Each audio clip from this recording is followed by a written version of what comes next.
Yo tenía un profesor en el Instituto de Empresa, cuando hice un MBA hace ya bastantes años, que tenía una receta infalible, porque teníamos clase con él habitualmente los viernes por la tarde a primera hora, era un máster profesional, veníamos todos de trabajar bastante cansados y llegábamos a su clase, vamos, deseando que acabara el curso que era viernes por la tarde, sábado por la mañana, y que llegara lo que para nosotros era el fin de semana, que era sábado 4 de la tarde. Y cuando alguien empezaba a quedarse dormido, este profesor de dirección financiera, ex legionario, una cosa muy curiosa, ¿no? Porque Instituto de Empresa ex legionario no pega mucho, iba a clase así con la camisa abierta hasta aquí, con un montón de... Serio, ¿eh?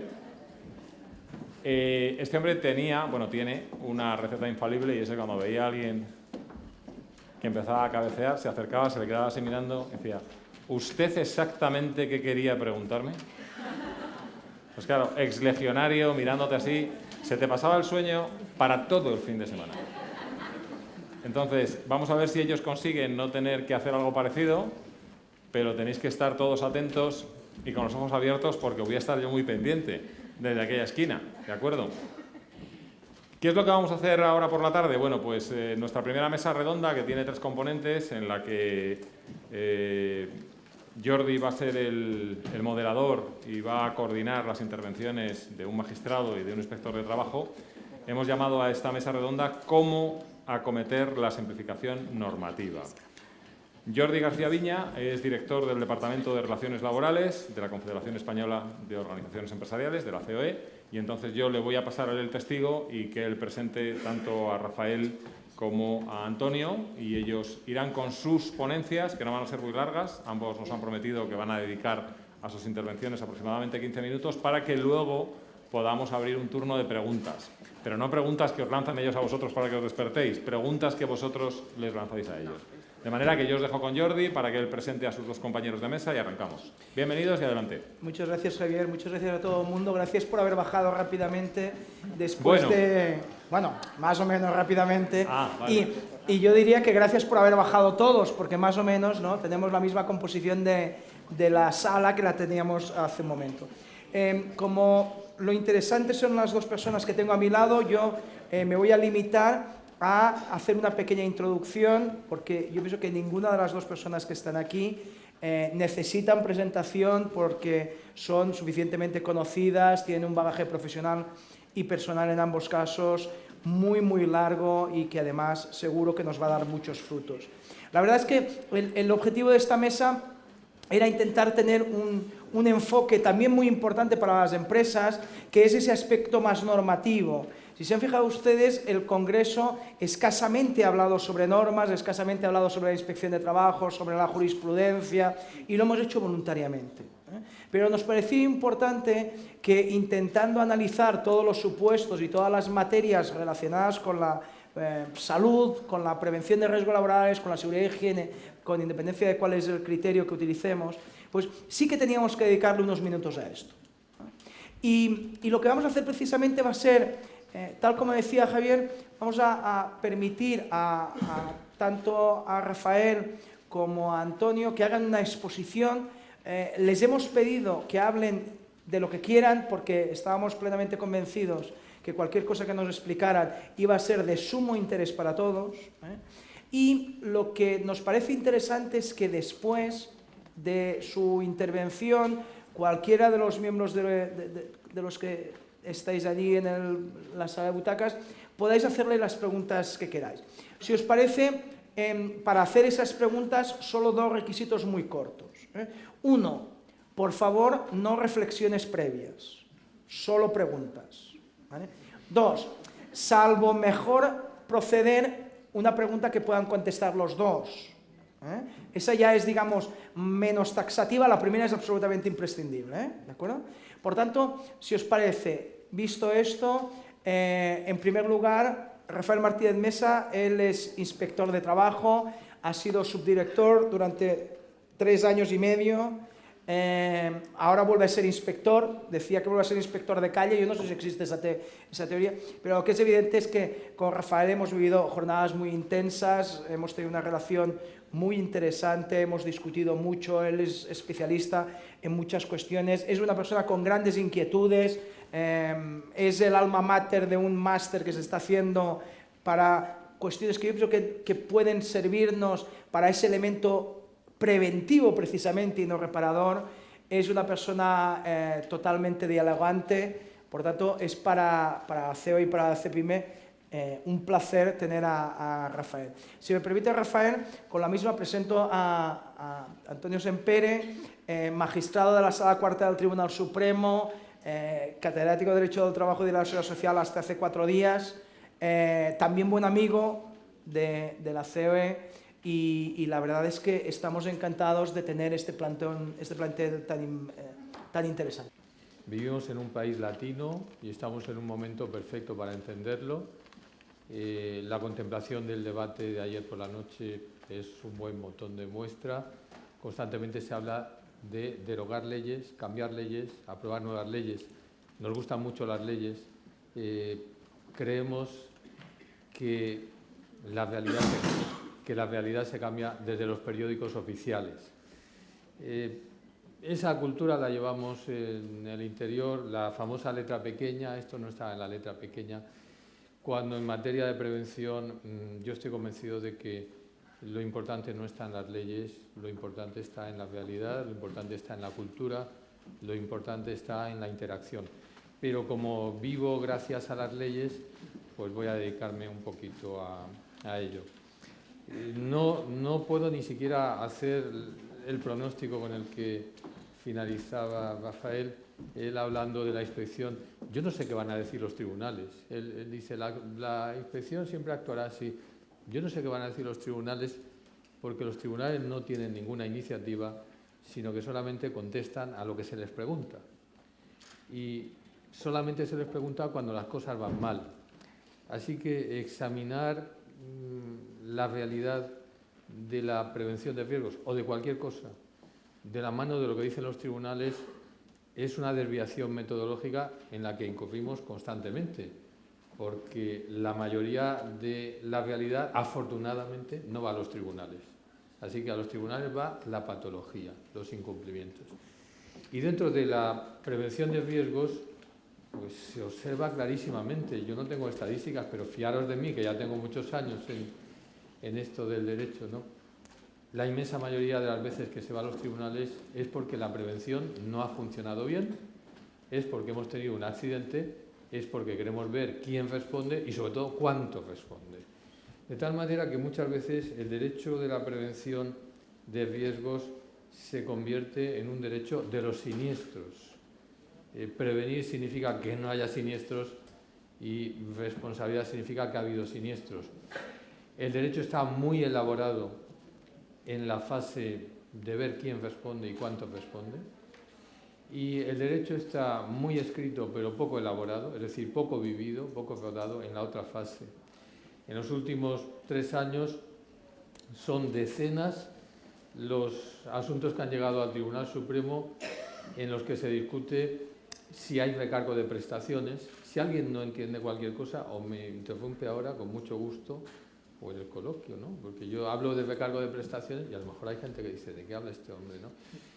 Pues se discute muchas veces si hay recargo de prestaciones, si debe haber responsabilidad civil, si responde el contratista principal, si de la indemnización se descuentan o no se descuentan las prestaciones de seguridad social.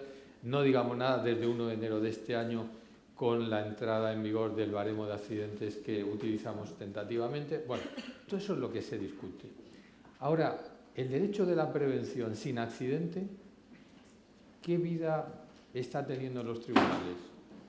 Pues yo no quiero que la gente vaya a los tribunales, pero como es un indicativo de qué se discute, digo, se discute poco de prevención cuando no hay accidentes. Eso quiere decir, se vive poco la cultura jurídica preventiva. Se vive mucho la cultura jurídica reparadora. Competencias del delegado de prevención, uno de los pocos temas que se ha discutido. La empresa rechaza darle documentación. Bueno, a mí eso me pone de los nervios. Vivimos en un país donde se quiere que las cosas funcionen cuando hace falta, pero no se quiere preparar. Si quieres que te funcione bien cuando hace falta, tienes que prepararlo. No puedes, cuando tienes un problema, decir, oye, ayúdame a resolverlo, y cuando no lo tienes, prescindir de la colaboración, lo que los alemanes llamarían la cogestión. Bueno, pues ese es uno de los pleitos que ha llegado. Tribunal Supremo, usted al delegado de prevención tiene que darle toda la información sobre todo lo que ha pasado, ¿no? Otro tema, de los pocos que ha llegado, evaluación de riesgos. Empresa financiera que no está evaluando los riesgos psicosociales. Tribunal Supremo, oiga, empresa, usted tiene que evaluar los riesgos psicosociales porque en el sector financiero existen. Y, finalmente, reconocimientos médicos, obligatoriedad introducida en convenio colectivo, usted no puede introducir la obligatoriedad de los reconocimientos médicos. Eso es cosa de la ley. Esos son los temas, nada más, fuera de las responsabilidades. Y es verdad que tantos años después de la Ley de Prevención de Riesgos Laborales seguimos dudando el ABC. Seguimos dudando el ABC. O sea, ahora mismo cualquiera que nos pregunte, oye, una empresa que quiera estar dentro de la ley, dile exactamente lo que tiene que hacer, de arriba abajo, pero garantízale que si hace todo eso, no le va a poder reclamar nada, nadie, nunca. Yo tengo que decir, eso no lo puedo hacer. ¿A qué está obligada la empresa? Numerus clausus, numerus apertus. Pues la empresa está obligada a todo lo que dicen las leyes, los reglamentos y a todo lo que sea razonable. Y a todo lo que sea razonable. Pues tenemos ahí un problema jurídico de indefinición. Algunos hablan de inseguridad, yo creo que son cosas distintas. Indefinición sobre la obligación empresarial. Segundo problema. ¿Y la obligación del empresario es que nadie tenga un accidente? ¿O la obligación del empresario es poner los medios para que nadie tenga un accidente? Esto es como si te preguntan, ¿la obligación de la alumna es estudiar o aprobar? Pues claro, si la obligación es aprobar, por mucho que estudie, si suspende, no ha cumplido su obligación. Pero si su obligación es estudiar, hace los deberes, oye, tienes mala suerte, has cumplido. Entonces el empresario está obligado a prevenir o está obligado a que no haya accidentes. Pues según qué partes de las leyes leamos o qué sentencias aportemos, estaremos ante obligación de medios o de resultado. Y de ahí derivan consecuencias importantísimas. En tercer lugar, los incumplimientos. Esto, perdonadme, una reflexión personal. La mayor revolución no sería que gobernara Podemos en solitario con mayoría absoluta, como algunos dicen, y cambiara todo. Esa no sería la mayor revolución. La mayor revolución sería que todas las empresas y ciudadanos cumplieran las leyes vigentes.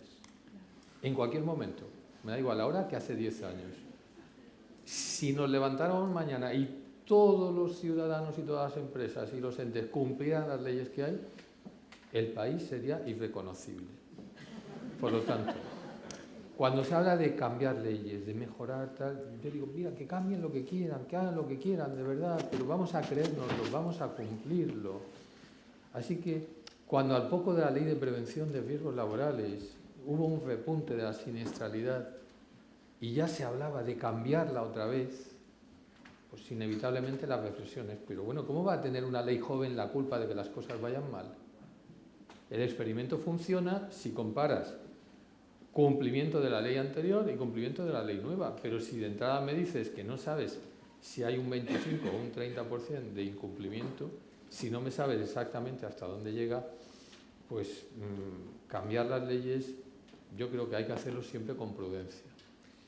Con prudencia y, si es posible, con diálogo en un tema tan delicado. Porque el derecho en general, en particular el derecho del trabajo, el derecho de la prevención, tiene una responsabilidad pequeña en cómo sea la realidad. Esto de pensar que tú cambias las reglas del despido colectivo y no hay despidos, cambias la ley de prevención y no hay accidentes, eso no va a funcionar. Con las mismas leyes hay empresas donde la siniestralidad no existe y hay empresas del mismo sector donde la siniestralidad es dramática. Con las mismas leyes hay comunidades donde el paro es de un porcentaje y así sucesivamente.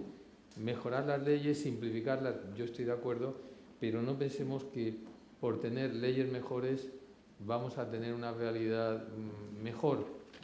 Eso sucederá en un porcentaje pequeño y no es que sea un mensaje malo, al revés, es decir, no esperemos a que cambien las leyes para mejorar la realidad. Con las leyes presentes se puede mejorar la realidad y yo confío mucho en la cultura de la prevención.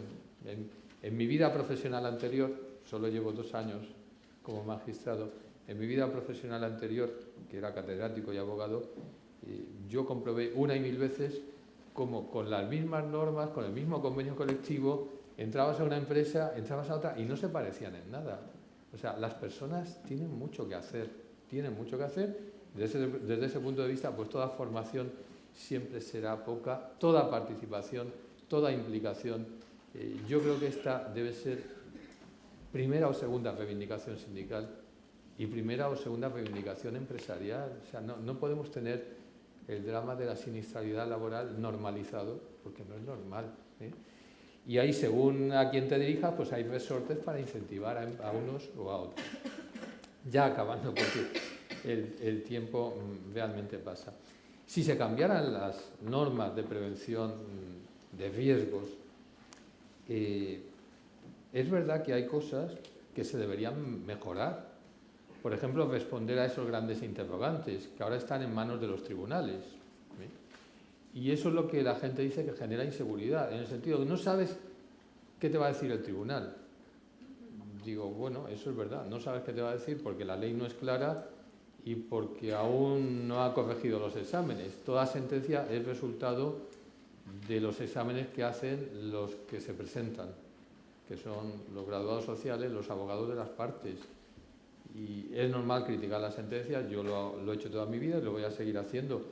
Pero a lo mejor se ha decantado de un modo una sentencia por el enfoque que se le ha dado, ¿no? Así que yo creo mucho en el papel de la sociedad civil, creo mucho en el papel de los prevencionistas, de los comités de empresa, de los sindicatos, de las patronales, de los innovadores y creo mucho en la opinión social, que creo que en estos temas está sorpresivamente para mí pasiva. O sea, se hablan de las muertes del tabaco y se habla de la violencia de género y no se habla más que el Día de la Seguridad y Salud de un drama que es continuo, pero es un drama para los que lo sufren y para toda la sociedad. Yo creo que todas las iniciativas como esta están bien, ¿no? Y sería muy bueno también que la ley, si alguna vez decide cambiar, pues clarificara cómo debe de combinarse la actuación de la Inspección de Trabajo con la actuación de los tribunales penales, la actuación de los tribunales penales con los tribunales sociales, porque aquí, en materia de prevención de riesgos, la competencia es prácticamente de todos los tribunales. Acabo con un mensaje de una cuestión muy concreta, pero que me preocupa personalmente porque veo que nadie la saca, y es el aseguramiento de la responsabilidad civil en materia de accidentes. Lo explico en 3 minutos y los tengo, ¿sí? Todo el mundo, desde que es adolescente, sabe cómo funciona el accidente o el seguro de accidentes de tráfico. Todo el mundo lo sabe. O sea, para conducir un Vespino, la gente sabe que necesita tal. Y si te atropellan tal, todo el mundo sabe lo que significa eso. Y cuando das un golpe a otro, todo el mundo sabe. Todo el mundo sabe que hay un daño y hay una reparación.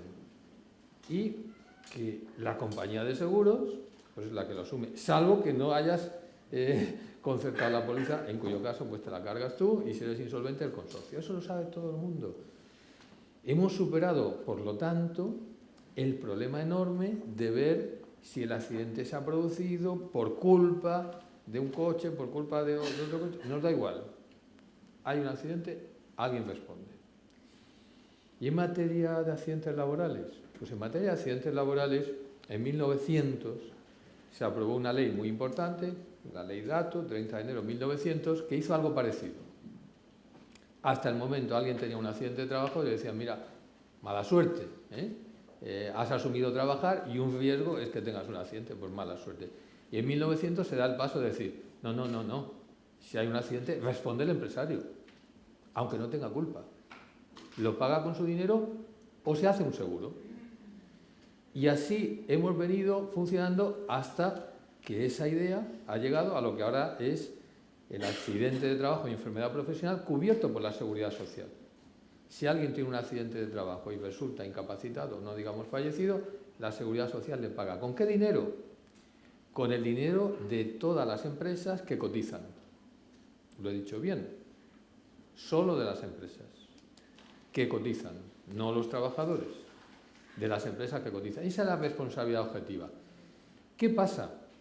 Que en los últimos años, poco a poco, hemos ido pensando, pero bueno, si tienes una fractura de pierna en un accidente de tráfico, te indemniza el seguro de automóviles, pero si estás trabajando cobras también la baja.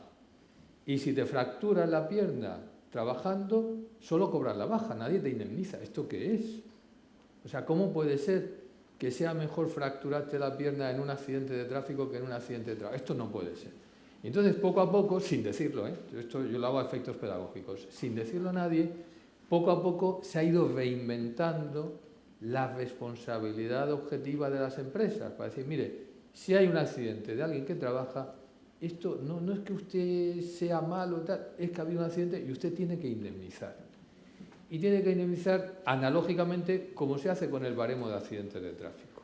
O sea, que los tribunales, poco a poco, con ayuda de los abogados que reclaman, han llegado a decir responsabilidad cuasi objetiva, daños y perjuicios.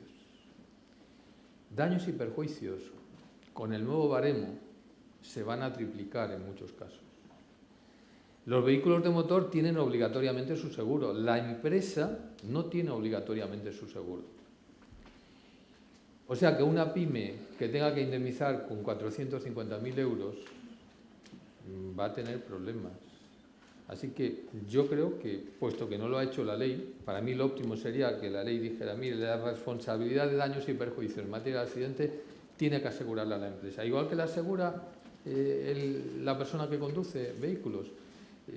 Yo estoy haciendo esta reflexión esperando que los sindicatos, la patronal se den cuenta y lo asuman en los convenios colectivos y forme parte del coste de la negociación colectiva para que de ese modo quien ha sufrido el accidente al final pueda resarcirse, porque si la empresa es insolvente no le va a servir de nada, la empresa no se vaya a pique y no perdamos empleos adicionales, porque los otros 3 empleados, al irse a pique la microempresa, pues también. Es una cosa muy concreta y yo la veo venir, por eso me he atrevido o me he animado a acabar con ella mi reflexión. Nada más, muchas gracias y a vuestra disposición.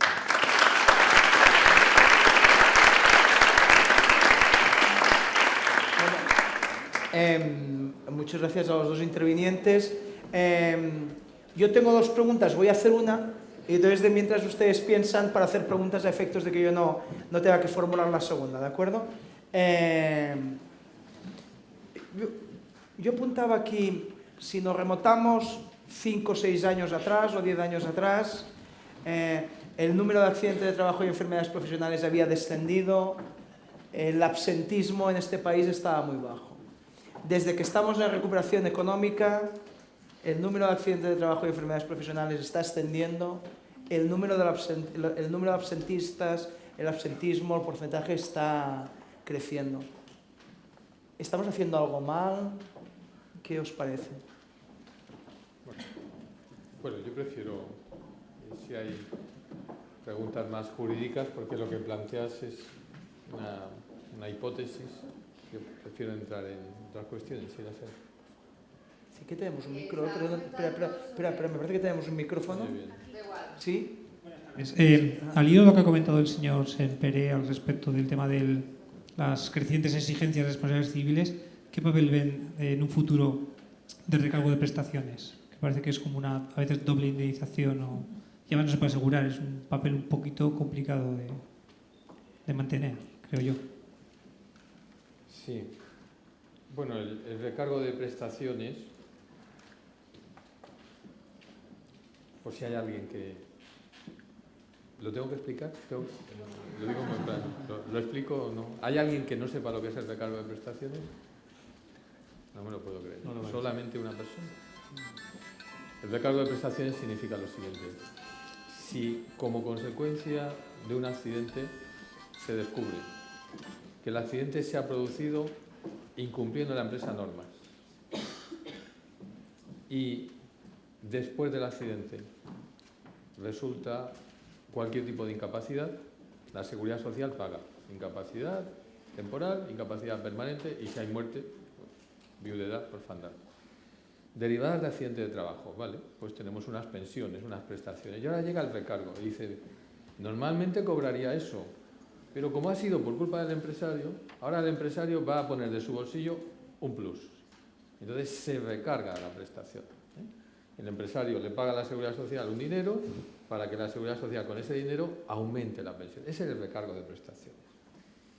El recargo de prestaciones es compatible con lo que paga la Seguridad Social, con los daños y perjuicios y con el castigo que a la empresa incumplidora le corresponda, incluso de Código Penal o de lisos. ¿Por qué me preguntan el recargo de prestaciones? Pues porque el recargo de prestaciones, según lo miremos desde un punto de vista, es una indemnización, porque el dinero que va a parar al final a quien ha tenido el accidente o a sus supervivientes, pero por otro lado es un castigo. Es un castigo porque se le dice al empresario, lo tienes que pagar tú, y solamente tú, como en la canción, y no lo puedes asegurar. Entonces, claro, eso te descoloca un poco, porque estamos preparados para que las cosas sean blanco o negro. Y el recargo de prestación dice, no, yo soy mitad blanco y mitad negro. Como el derecho está organizado para ser blanco o negro, pues hay unas reglas para los blancos y otras para los negros, pero para los que son mitad y mitad, no. Incluso hay reglas para los mestizos, pero para los que son mitad y mitad no hay reglas. ¿Eso qué significa? Que las garantías de las sanciones pues no se le aplican porque no es una sanción, es medio sanción. Y las ventajas de las indemnizaciones tampoco, porque es media indemnización. O sea, no se puede asegurar, es compatible. Eso hace que haya cierta inquietud sobre la figura. Y de cuando en cuando pues aparece alguien que dice, es que yo creo que se puede asegurar. Bueno, hasta ahora se ha dicho que no. ¿Qué es lo que hay? Empresas que lo aseguran. Porque lo aseguran en Portugal, o en Francia, o en otro país, donde sí lo admiten. Ese contrato aquí es nulo, pero si allí es válido y la compañía que lo ha celebrado con la aseguradora consigue que le paguen, pues, oye, eso es su suerte. Pero aquí no se puede asegurar, ¿no? Y como no se puede asegurar, pues si a una pyme le imponen un recargo que tiene que capitalizar, sucede lo que yo antes decía, con daños y perjuicios. Por otro lado, es algo que no depende solo, como las indemnizaciones, de que lo reclame el perjudicado, sino que tiene que imponerlo la administración. Pero no la misma administración que castiga, sino el INS. Así que tiene elementos muy peculiares. Yo en el año 1994 creo que fui el primer catedrático, fui el primer catedrático y de los pocos que luego mantiene esa tesis, explicando que el recargo era inconstitucional y que había que derogarlo. Pero goza de buena salud y no parece que vaya a cambiar, ¿no? Entonces, ¿qué futuro hay para el recargo? Pues yo creo que puede seguir ahí escaqueado otros muchos años. O sea que veo difícil que alguien lo retoque. Lo veo extraño, Lo veo extraño una vez que ya se ha normalizado la responsabilidad de daños y perjuicios, que tenemos una LISOR muy potente y que tenemos un Código Penal muy potente. Entonces, ¿para qué el recargo? No lo entiendo, pero goza de buena salud. Y jurisprudencialmente hay muchos pleitos de recargo, muchos pleitos, muchos. Si os parece, yo pienso que este es el tema perfecto para dar por acabado la mesa, no dar recargo, porque plantea suficientes ampollas como para dejarlo. Por favor, Javier, cuando quieras.